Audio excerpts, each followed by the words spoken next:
Bapak Ibu Saudara, apa kabar pagi hari ini?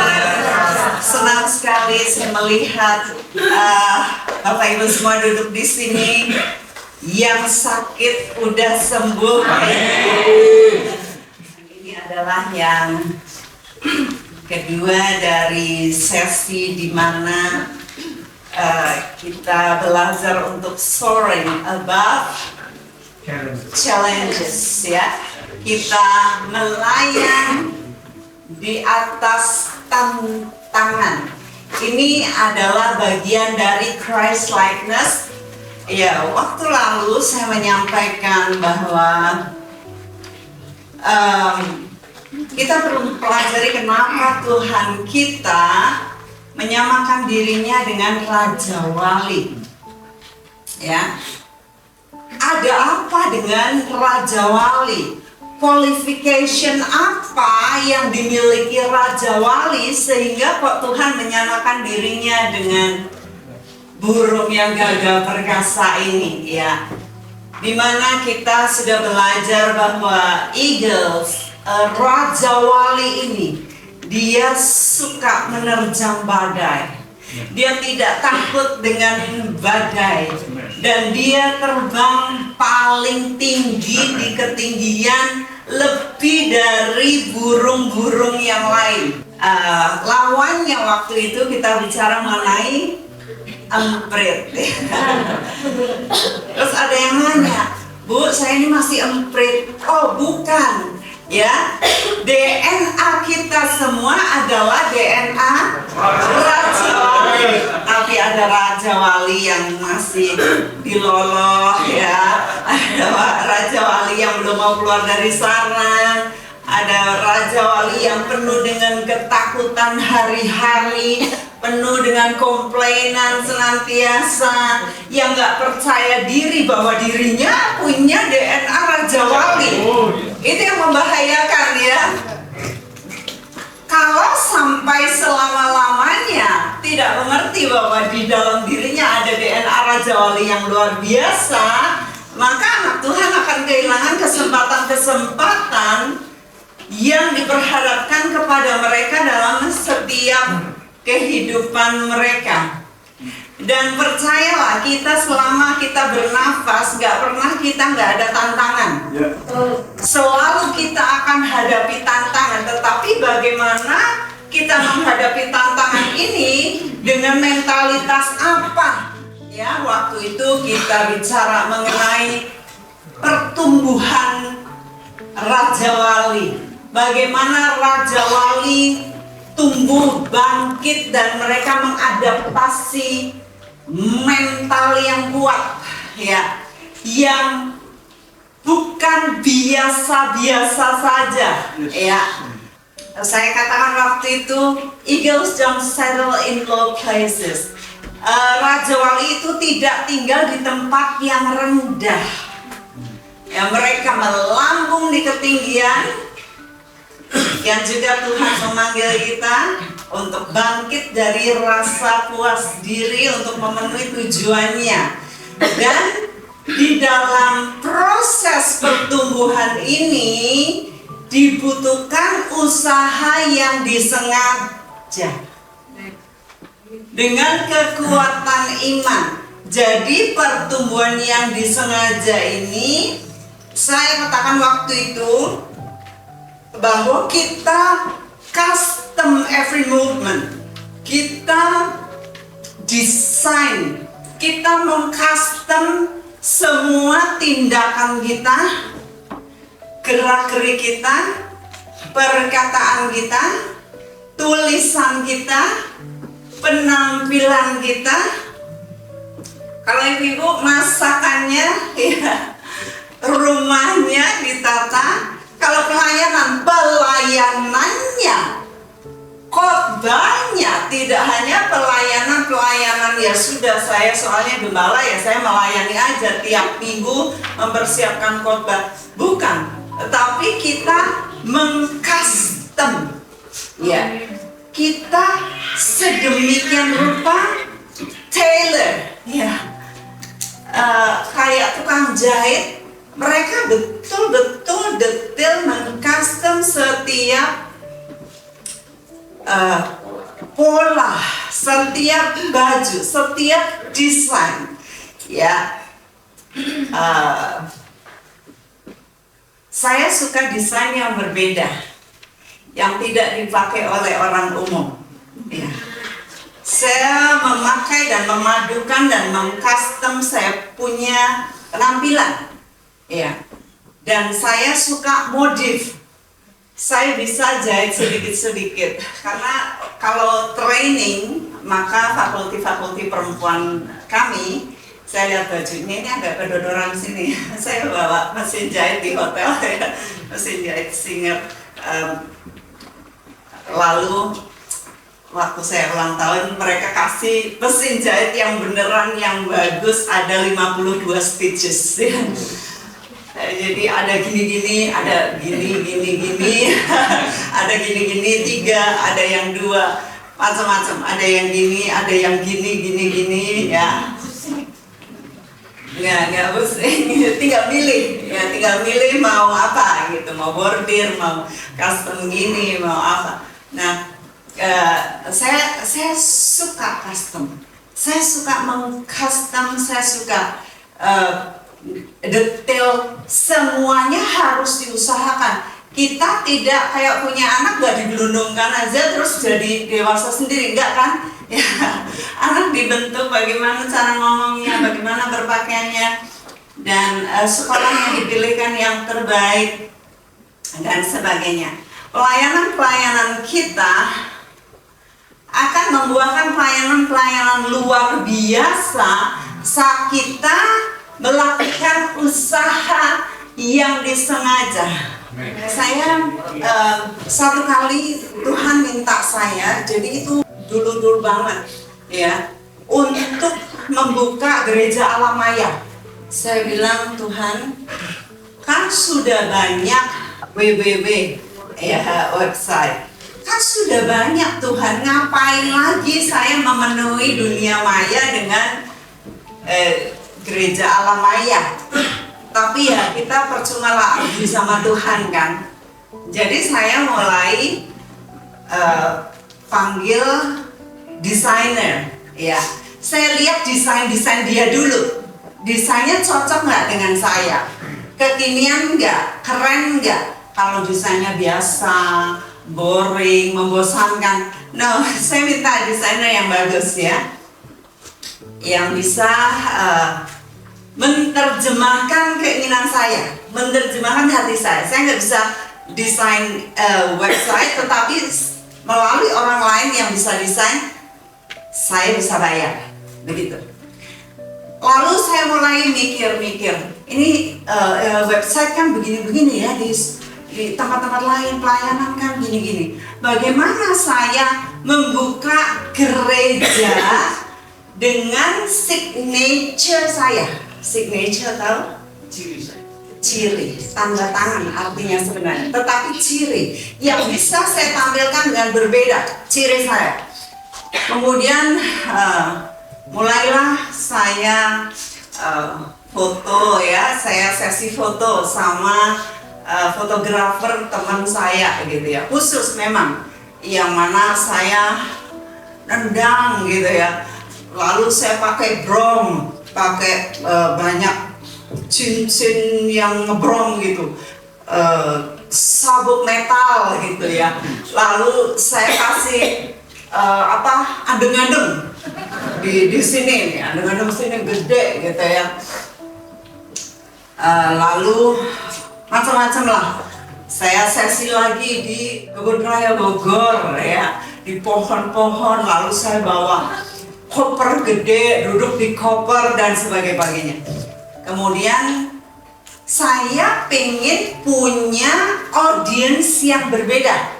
Jadi penonton saya, pemirsa saya harus berbeda. Saya punya spesifikasi, ya. Pemirsa saya, audiens saya akan seperti ini. Mereka Kristen, malas ke gereja, yang gerejanya cuman gitu-gitu, lalu salibnya ya gitu, lalu bajunya gitu. Jadi saya mulai desain yang merupakan signature saya. Dan kemudian saya mengeluarkan yang namanya From Mac's Heart, dari hatinya Mac. From Mac's Heart. Itu tulisan saya, tapi firman isinya. Nah, mulailah mereka berkerumun, dan kami itu saya keluar kalau Sabtu malam.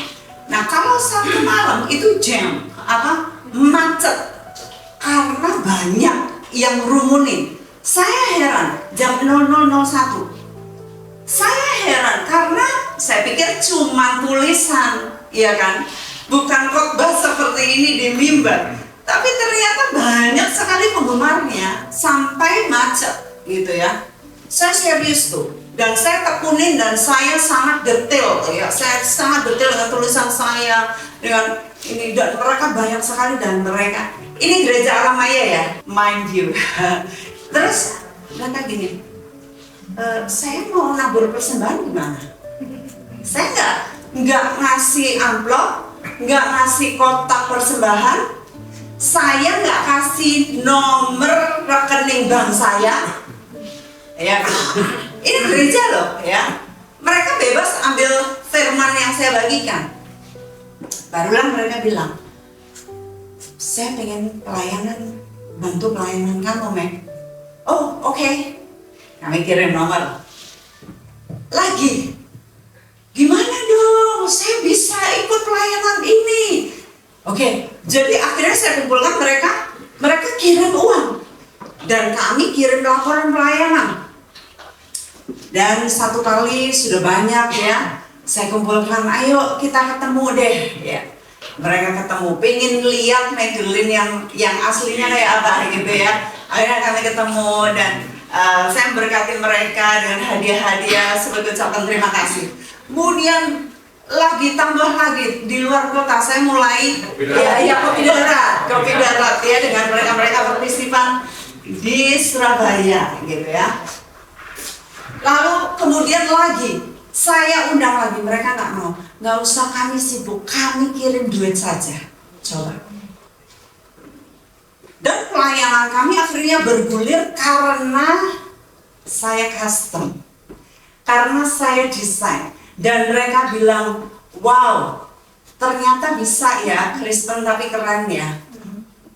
Dan ternyata keren tapi serius, gak main-main. Ya. Nah, ada lagi kisah seorang hamba Tuhan. Dia adalah pengusaha. Kalau nggak salah namanya Pastor David Kim. Dia seorang pengusaha, lalu Tuhan panggil dia untuk melayani, dan ini di California. Dan akhirnya dia rapat kecil, dan kemudian ada rekan-rekannya, rekan bisnis, dan mereka dukung. Ada 4 pasang. Lalu Pastor David ini mulai keliling ya, keliling area mungkin Orange County gitu ya, daerah mungkin Tegalrejo gitu ya, nama John di sini.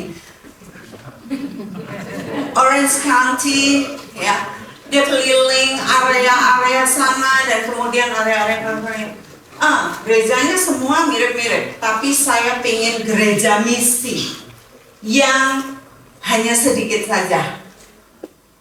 Dari 250 gereja-gereja di sekitarnya, 250 langkah ini gereja misi.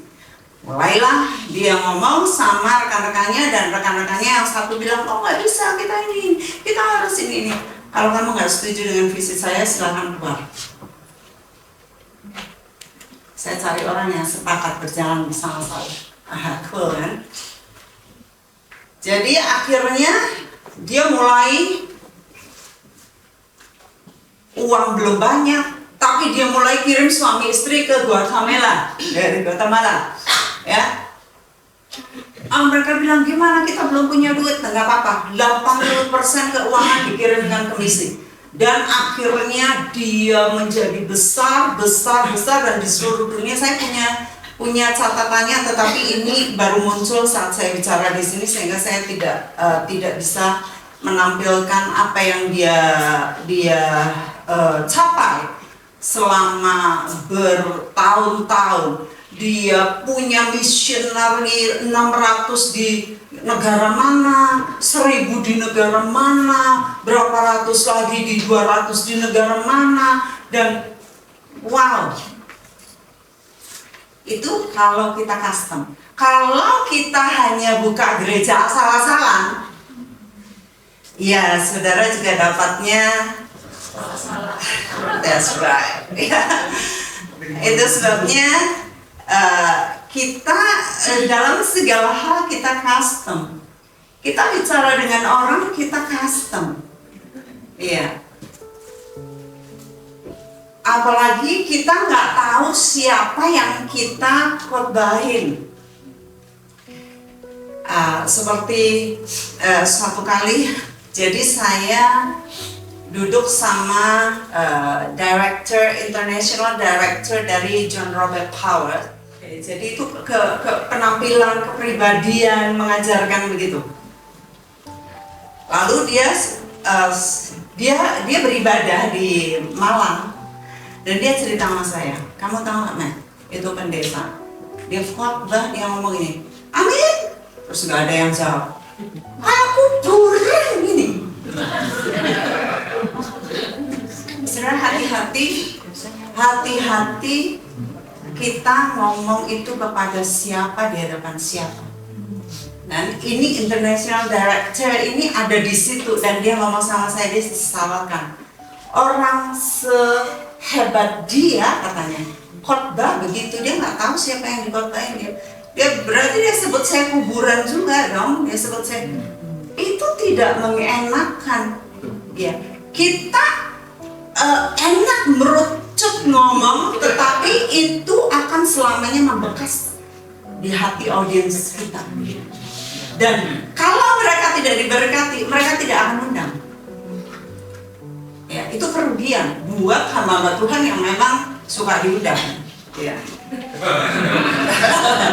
Ya toh. Iya. Jadi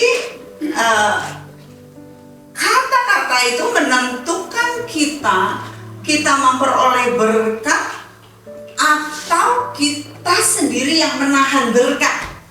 Ada beberapa banyak yang bisa saya sampaikan, saksikan bagaimana dengan perkataan yang di-custom, disengaja, gak asal keluar, gak asal emosi.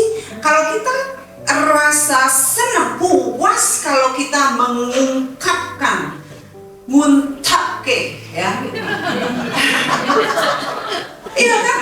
Perasaan emosi kita tanpa berpikir, kita pikir kita bisa nyerang, kita bisa ngalahkan orang itu. Tetapi ingat,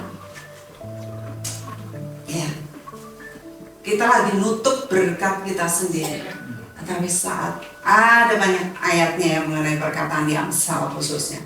Tetapi saat kita desain kata-kata kita custom, kita tailor, kita berhati-hati memanusiakan kata kita, maka berkat tercurah luar biasa. Ya, saya bersyukur disayang beberapa orang, dipercaya hal-hal yang besar oleh beberapa orang, karena saya desain baik-baik.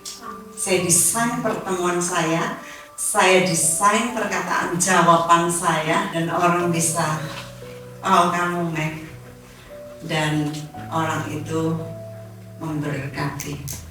Satu kali, ini contoh salah satu yang gak gede ya, tetapi saya mau ceritakan. Banyak orang ketemu saya, tetapi saya melayani dengan excellent, dengan puas ya. Mereka melihat makanan yang saya sajikan, melihat welcoming saya, ya welcoming party saya, mereka bilang wow, this is grand ya. Saya pilih bumbu-bumbu Dan apa yang saya tahu itu baik, sehat, dan luar biasa ya. Mereka terkagum-kagum. Ini salah satu contoh yang saya ingin ceritain tadi. Saya waktu itu menerima tamu dan Tuhan sudah kasih insight seminggu sebelumnya dan saya nggak ngerti bahwa itu dia gitu. Saya mendapat penglihatan ini kaki kok dibelet gini ya, lalu dijahit. Apa ya? Saya nggak ngerti gitu.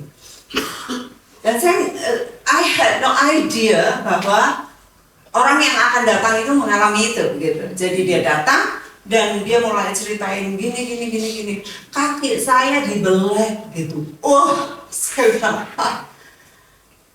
sedemikiannya Tuhan memberikan itu insight dia kepada saya dan akhirnya saya doakan dan sebagainya.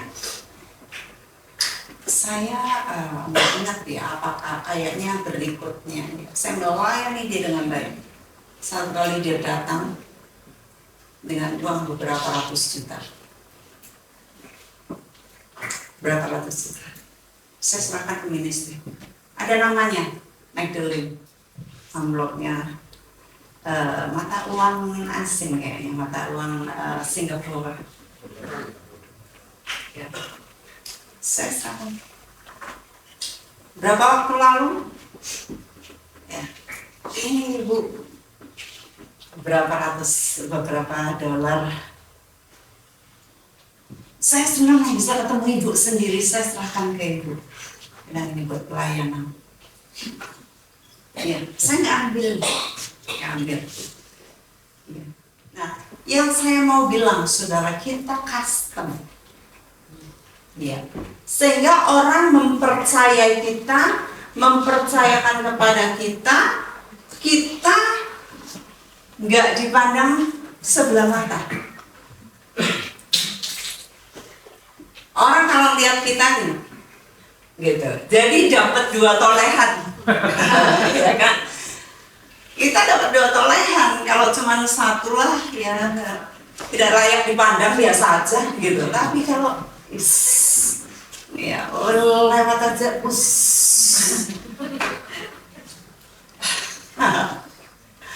Bunda dulu ya. Nah, jadi saudara, apakah custom saudara punya pelayanan serius?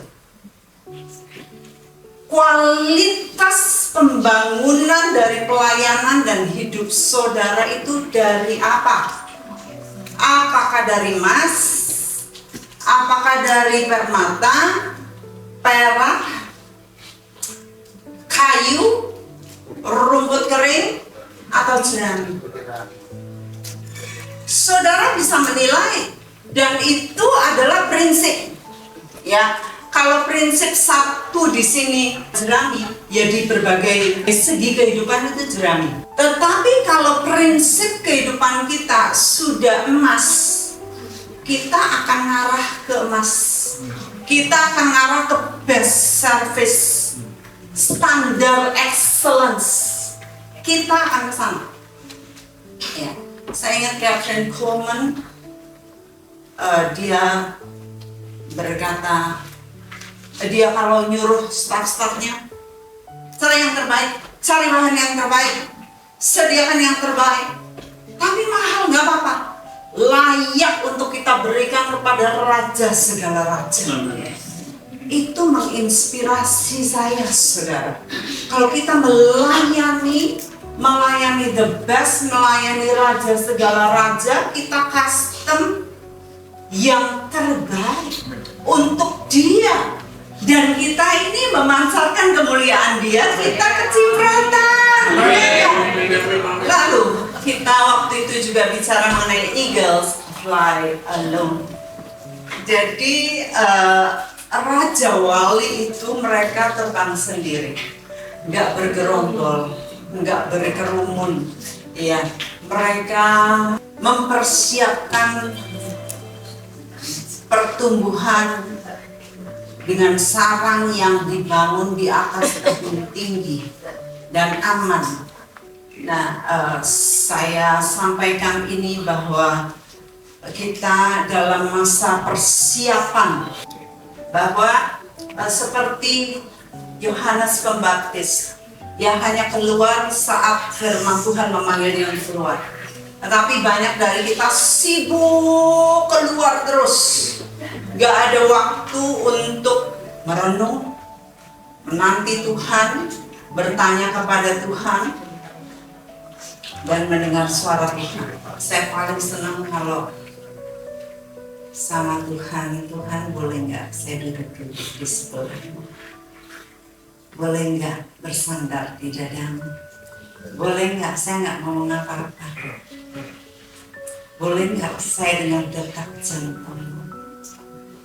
Apa yang menjadi kerinduan hatimu Bapa? Daripada kita datang, Tuhan berkati hari ini, aku tahu berkat-berkat melimpah datang kanan kiri utara selatan timur tenggara, jauhkan dari mara bahaya sampai penyakit. Pokoknya aku keliling, aku dapat semua cipratan berkat. Dan kita lupa dengar suara Tuhan, ya dengar. Nah, solitude sendiri dan independence, nggak perlu konco-koncoku kabeh ngene aku ya kudu ngono. Kita cari Tuhan yang spesifik buat saudara apa? Saya sering menerjang arus. Rekan-rekan saya pada begitu, begini dan begitu. Saya nggak harus begitu dan begini. Saya nggak harus ikut mereka. Seperti yang saya sampaikan waktu lalu, bahwa waktu saya datang di Jakarta, saya cari gereja dan akhirnya ketemu gereja yang saya dengar pendetanya cocok dengan saya dan falsafah prinsip-prinsipnya itu cocok dengan saya. Dan akhirnya saya kumpul dengan mereka. Waktu itu ya saya umur 30-an, yuk diajak keluar ke kafe. Wah, kayaknya kalau nggak ngafe, kalau nggak keluar ke mall gitu, rasanya gimana gitu kan. Jadi ikutlah sama mereka. Kalau nggak barengan sama mereka nanti saya disingkirkan gitu ya. Tetapi waktu saya lihat cara hidup mereka, saya bilang gak bisa, saya harus menarik diri. Akhirnya saya menarik diri. Yang dibilang sombong lah, apalah, nggak apa-apa. Saya mau solitude dan independence. Yang kemudian setelah saya muncul, wow, pendeta saya bilang kita punya aset nih di sini. Langsung ketika ada satu misi, saya dikirim ke Jawa Timur, ada mukerda di sana, saya diminta untuk khotbah di hadapan pendeta-pendeta yang saya nggak tahu, bukan sinode saya.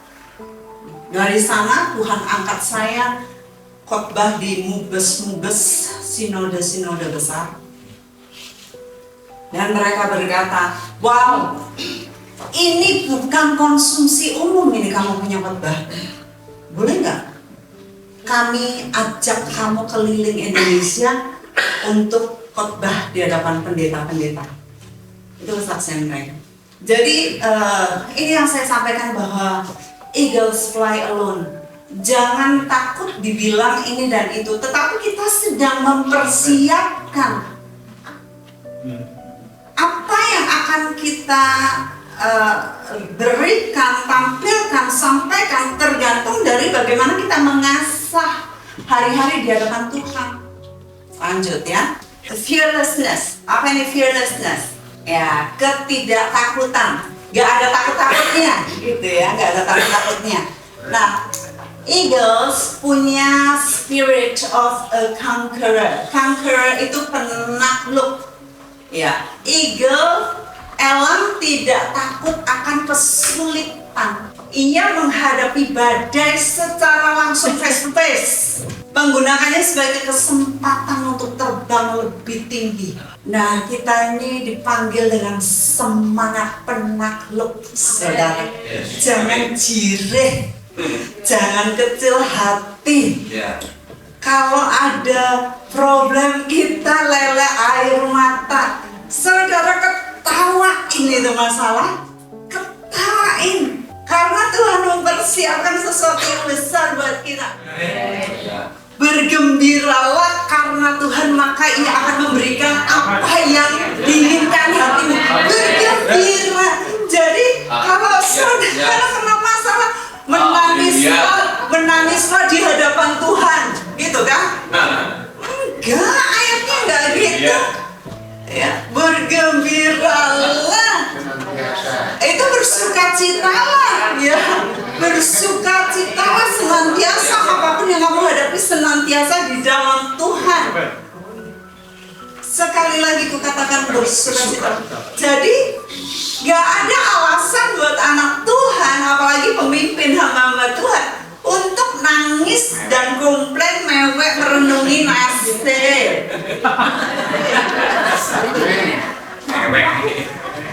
Saudara bisa ketawa, tapi pas ngadepin bersama saudara ketawa.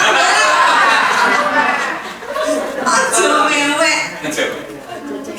Itu anak kecil mewek, ya. Kalau udah dewasa,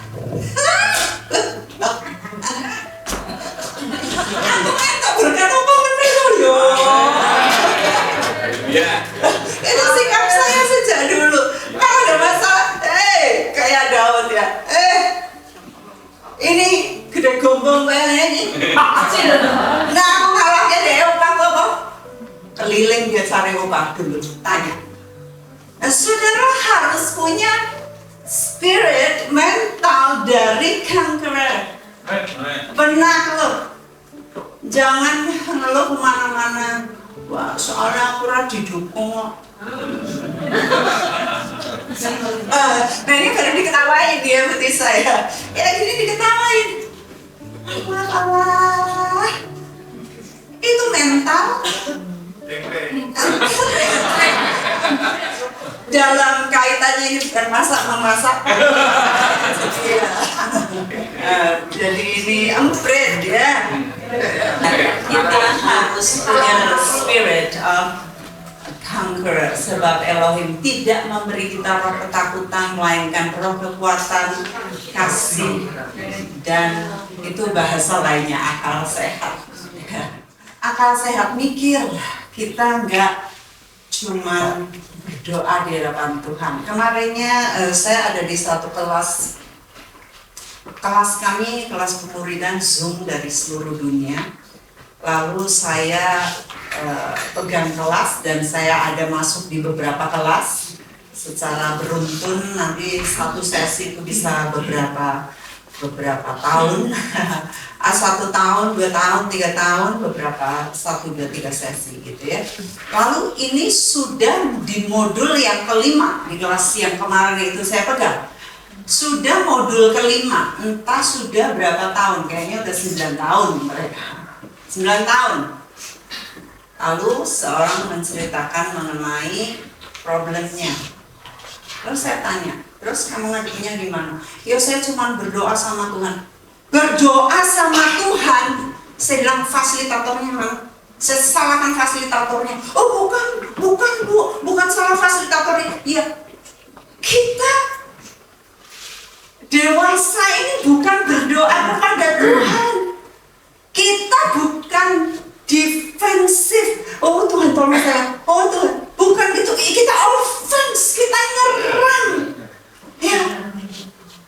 Kita harus ayunkan pedang roh. Kita harus perkatakan iman, perkatakan firman. Bukan berdoa. Jadi saya rada marah ilahi ya. Ini kok bisa begitu? Saya salahkan fasilitatornya. Oh bukan fasilitator yang salah bu, saya ada sih ayat yang lain yang saya perkatakan, tapi itu pernyataan. Ya saya cuma berdoa kepada Tuhan, gak bisa. Kita udah dewasa rohani, bukan berdoa kepada Tuhan. Tuhan memberi kita kuasa kok. Ya, ada ayatnya yang mengatakan, I'm seated with God above powers and authorities. Saya didudukan dengan Tuhan di atas semua kuasa-kuasa dan otoritas-otoritas di dunia. Kalau kita tahu jati diri kita, otoritas kita DNA kita nggak lele air mata, sudah. Kita nggak lagi gembeng gitu. Kita nyerang. Kita harus punya that kind of spirit of conqueror. Kita nggak takut dengan apapun juga. Dulu saya di Amerika, saya setir sekali jalan 650 kilo. Setir sendiri, saya tahu ganti ban, saya tahu kabel jumper, saya siapin semuanya. Balik berarti kan 1.300 km. Lalu saya datang ke orang-orang Indonesia yang saya layani. Mereka bilang, dari mana, Matt? Dari Long Island, New York. Hah? Sendirian? Ya sendirian. Kok berani? Orang nanya kok berani, saya nanya, kok kamu nggak berani? Kamu cowok loh, saya cowok. Kok kamu nanya begitu? Saya jawab begitu. Pertanyaannya itu pertanyaan yang menggelikan buat saya. Kok berani? Jadi apa yang nggak bisa kita lakukan? We can do all things through Christ who gives us strength. Kita bisa melakukan segala sesuatu dalam Tuhan yang memberi kita kekuatan. Jadi jangan dikit-dikit bilang nggak bisa, belum dicoba, ya. Jangan dikit-dikit, ya itu saya nggak biasa. Lah itulah. Ngeselin banget lah.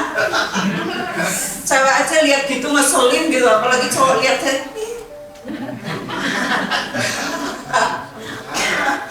ya. Yusuf menghadapi badai yang membawanya terbang makin tinggi. Ya. Cuman kita seringkali nggak menyadari bahwa badai itu justru bisa melambungkan kita. Kita mau cepat-cepat keluar dari masalah. Kita minta Tuhan, nangis-nangis sama Tuhan, bukannya kita nyerang, kita offense gitu, kita conquer, ya kita taklukkan keadaan itu, ya. Tapi kita takut-takut. Saya sampaikan waktu lalu bahwa waktu saya datang pertama di Jakarta, saya melihat Jakarta begitu besar, orang-orangnya sangat komplit. Terus gimana kerja di Jakarta ini dengan kompetisi yang sangat tinggi sekali. Saya konsep di kepala saya ini, yang bisa tahu keadaan Jakarta adalah pendoa-pendoa kota, ya. Jadi saya baru datang di Jakarta dong, saya cari ini, saya gabung di JDS, Jaringan Doa Sekota. Waktu itu ada di Hotel Indonesia di lantai sekian. Ditanya sama siapa yang mau doa di jam berapa sampai 2 jam.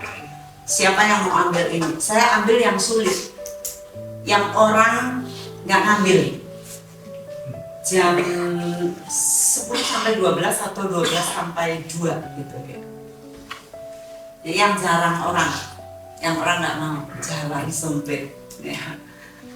Jadi saya doa tiap kali saya datang ke HI, ya Hotel Indonesia, saya datang. Dan akhirnya saudara tahu, saya diundang ke seluruh penjuru di Indonesia. Saya persiapkan dengan sungguh-sungguh.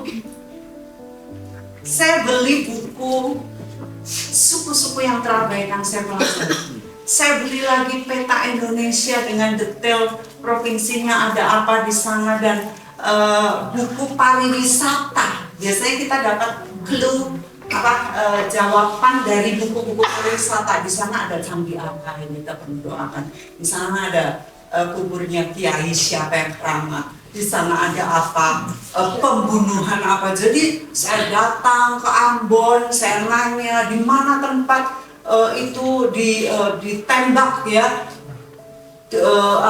jalanan di mana darah tertumpah. Di situ saya minta pemulihan tanah, pulihkan tanah. Dan saya ketemu dengan gubernur, dan waktu duduk gubernurnya bilang, saya kan nanya, Pak Gus, apa yang bisa saya bantu?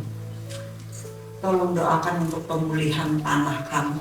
Hah, pas sekali. Baru saja saya keliling Pak Bu. untuk memulihkan tanah di Maluku ritual, ya. Dan kami akhirnya dari Tuan ketemu dengan Pak Gu, diundang lagi di Ambon 3 hari berturut-turut diundang beliau. Saya bilang saya ini sibuk, tapi beliau minta ketemu terus sama istrinya ya. Kami satu tim saya satu bis, saudara ya, para bisnismen di Makassar. Dan kami diundang dan kami dijamu, kami luar biasa lah. Dan bersyukur sekali mendapatkan kesempatan untuk mendoakan secara pribadi kebutuhan beliau. Saudara, kalau kita custom secara baik, maka orang akan lihat perbedaan saudara. Jangan sembrono, jangan malas. Jangan malas untuk mengcustom secara detail. Itu memang butuh waktu, saudara ya. Butuh waktu untuk custom segala sesuatu. Itu beda dengan yang biasa-biasa saja. Saya akan lanjut. Storms as catalyst. Katalis itu adalah penggerak, pemicu perubahan, ya. Using challenges to rise higher, using challenges menggunakan tantangan untuk terbang lebih tinggi lagi. Ya, alam tidak lari dari badai, mereka menggunakan arus angin untuk terbang lebih tinggi. Demikian pula tantangan hidup bukanlah halangan, melainkan kesempatan untuk pertumbuhan dan kedewasaan rohani. Ya, saya minta dibacakan ayatnya. Ya, Roma 5 ayat 3 sampai 5. Kita juga bersuka cita dalam penderitaan kita, karena kita tahu bahwa penderitaan menghasilkan ketekunan, ketekunan menghasilkan karakter, dan karakter menghasilkan pengharapan. Percayalah bahwa Tuhan menggunakan setiap badai untuk memurnikan imanmu dan membangun kekuatan yang langgeng. Amin. Thank you. Ya, jadi diminta untuk bersuka cita dalam penderitaan. Ya, tahun ini saya mengajarkan dengan tema KCC, yaitu ini loh, maximum joy, salah satunya ya, maximum joy. Jadi kita diminta untuk bersuka cita dalam penderitaan kita. Kami kalau ada semeriwing kabar nggak baik, saya bilang ayo kita keluar makan-makan. Saya ajak siapa yang mau makan ya? Makan. Kita makan. Kita rayakan karena kita akan dapat berkat yang besar. Jangan ngomong amin cepat-cepat, lakuin. Ayo, lakuin. Enggak, ini demi saudara sendiri, demi saudara, ya.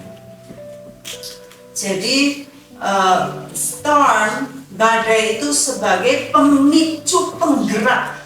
Ada badai nih, wah, saudara kemeronggo ilahi ya, kemeronggo ilahi. Apa nih Tuhan? Apa yang harus saya lakukan? Bagaimana saya melakukannya? Bagaimana saya muncul lebih dari pemenang yang menang beneran gitu ya. Karena banyak orang yang Kristen lebih dari pemenang nggak menang gitu ya. Ya nangis-nangis aja contohnya.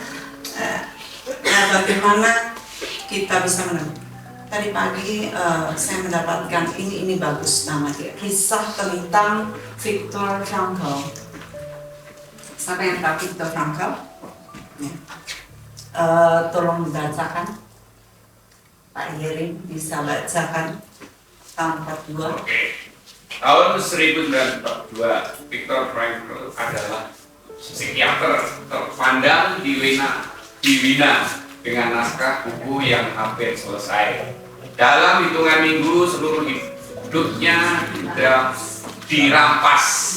Ia diseret ke Auschwitz, dipisahkan dari istrinya Teddy, dan naskah yang ia sembunyikan di jaket dirampas lalu dibakar oleh penjaga camp. Di sanalah ia berdiri telanjang di tengah salju, kehilangan segalanya kecuali napas. Bukan hanya keluarga dan karir yang hilang, tapi juga identitas. Ya, bukan lagi dokter, bukan lagi suami, hanya nomor tato di lengan yang menunggu antrean kematian. Frankel menyaksikan sesuatu yang mengguncang seluruh teorinya sebagai psikiater. Tahanan yang secara fisik paling kuat justru sering menyerah lebih dulu, sementara tubuh yang lemah kadang bertahan lebih lama. Yang membedakan bukan kekuatan otot atau jatah roti, melainkan sesuatu yang jauh lebih halus dan sulit diukur. Ia mulai mencatat diam-diam dari balik gerobak mayat dan barak yang dingin, satu pola yang berulang. Tahanan yang berhenti percaya pada masa depan, yang berhenti mencukur diri atau menjaga kebersihan sekadarnya, biasanya mati dalam hitungan hari.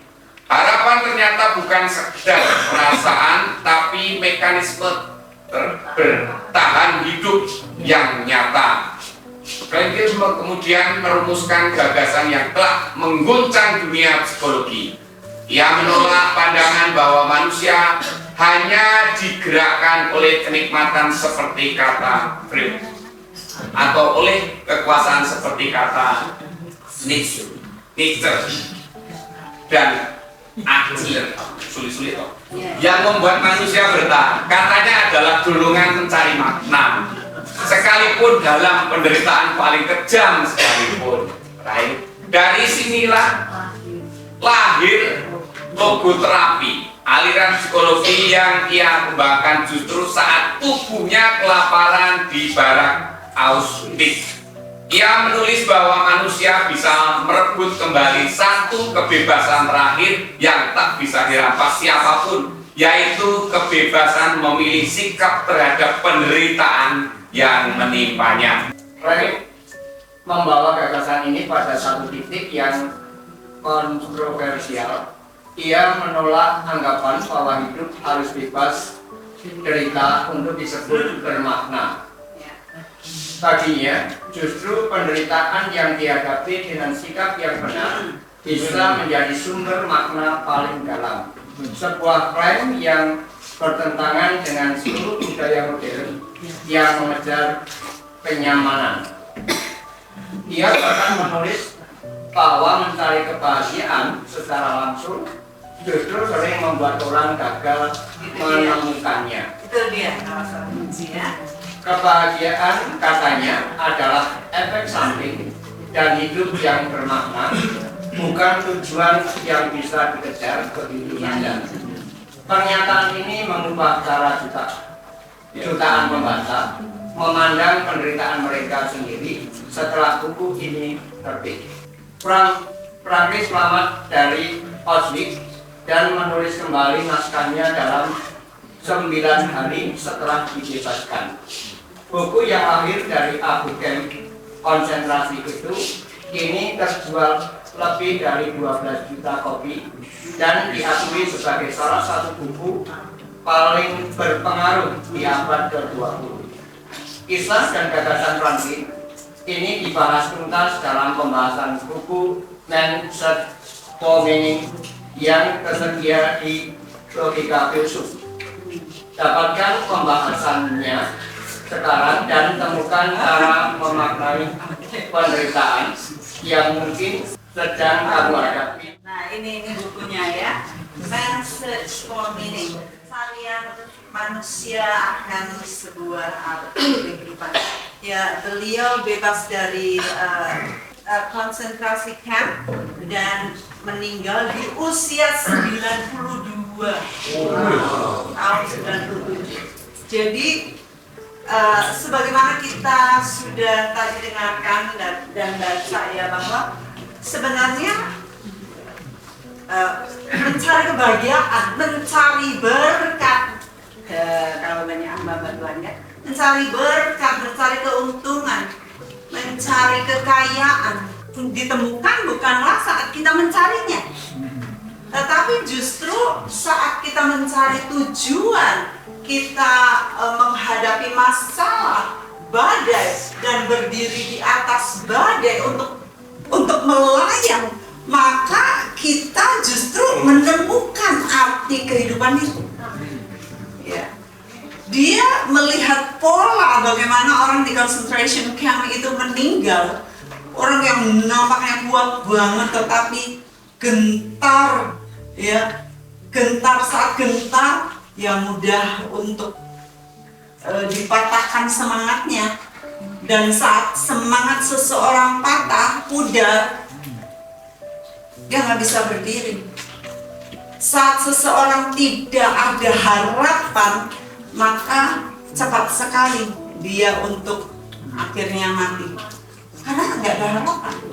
Nah, itu sebabnya Raja Wali ini memiliki spirit of conqueror, penakluk, dan harus kita fearless, gak takut menghadapi badai, gelombang, goncangan apapun. Ya,